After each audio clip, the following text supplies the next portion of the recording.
welcome back to Molif Media School channel. I am Ifi Aronokafo, and let's jump at it.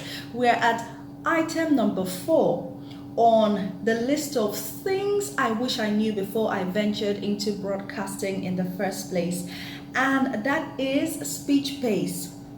Just by what I called it, you can tell that it's about how you're able to manage the number of words that come out of your mouth for a certain span of time. Now, it's important for you, if you really want to go far in broadcasting, to be deliberate when speaking. That's because people learn a lot from you. I did mention earlier when I was talking about language that people want to learn beyond the content that you brought, beyond the things that you went to research on. They also want to learn the language of expression from you. And a lot of things you say are regarded as correct in that sense. So they want to hear it from you the way it should sound. If I were speaking too fast during all of these recordings, possibly you wouldn't be able to take notes. You wouldn't be able to write. Before you write one, I would have said 10. So how do you keep up? But regrettably, that's what we see on the airwaves across Nigerian stations. A lot of our broadcasters are not broadcasting to a Nigerian audience. You've seen how we manage speech in Nigeria. It's not the same with how it sounds in the US or the UK, where speech is rapid.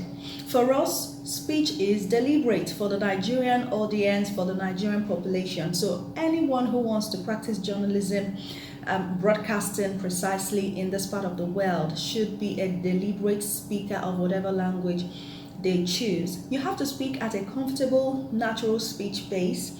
Except, of course, if you were born abroad and that's just how you speak, okay? You just, of course, there are people who can keep up with that, especially the millennials. But when you're talking of broadcasting, you have to speak at an average pace. Your speech band should be on the average, such that everyone gets to hear what you're saying to an extent.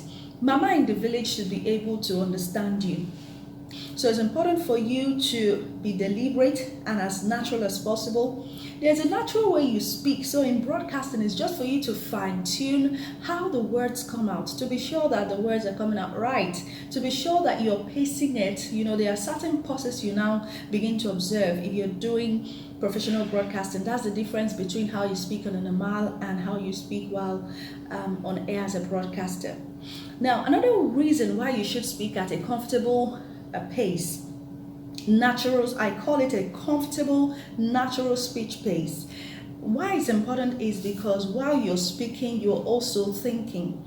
A lot of times when I'm having a banter, of course you know what a banter means. I'll do another video on banters and how you can sustain such conversations on air, because sometimes you just have to. If I'm having a banter with someone and I find that, of course, I need to sustain the conversation, maybe the person isn't forthcoming, you find that I'm thinking at the same time I'm speaking. So that is when you start testing the strength of your knowledge base, how vast and rich your knowledge base is. That is why you have to read everything, imagine issues, history, anything you chance on. You never know when that information will be important for you to sustain a banter. And then you're speaking at a speech pace that is comfortable for everyone to listen to you. Before you know it, something you did not plan becomes a full-fledged program that enriches the audience, the audiences as it were, because in broadcasting we talk of audiences because you have different clusters of people, different classes of people in different places. So you can just, it is not you can never have a homogeneous audience in broadcasting. So it is a heterogeneous audience, so you say audiences.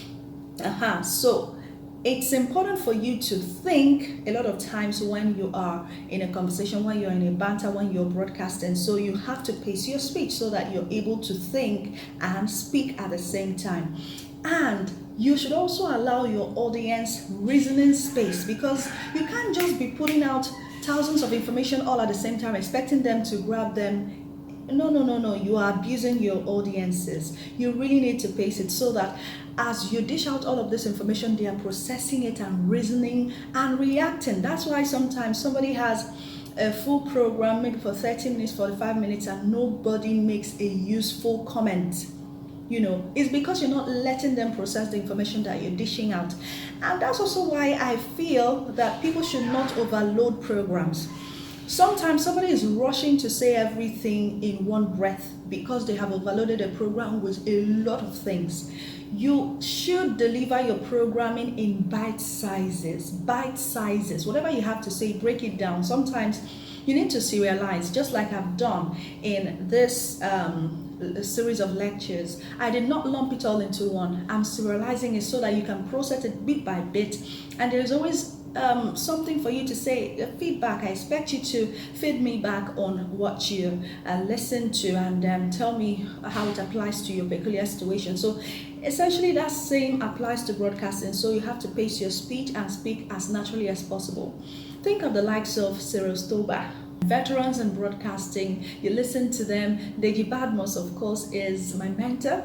I listen to him, and you see how he intentionally gets deliberate. There are certain pauses you have to observe because you know that you are speaking for the ears, and the ears, you don't bombard the ears. If not, you lose your audience. So this is very important for us to note, and that does it on this particular bite size that I'm delivering at this time.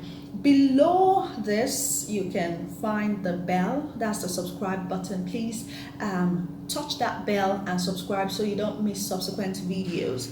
Now tell me how you speak. You can rate your speech pace. Do you speak too fast? Do you speak moderately, or do you speak slowly?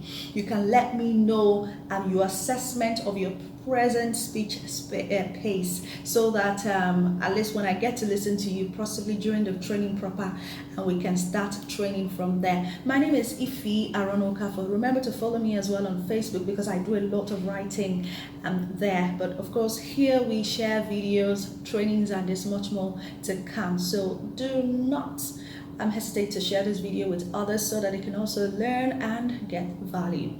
And the next video is up in a bit.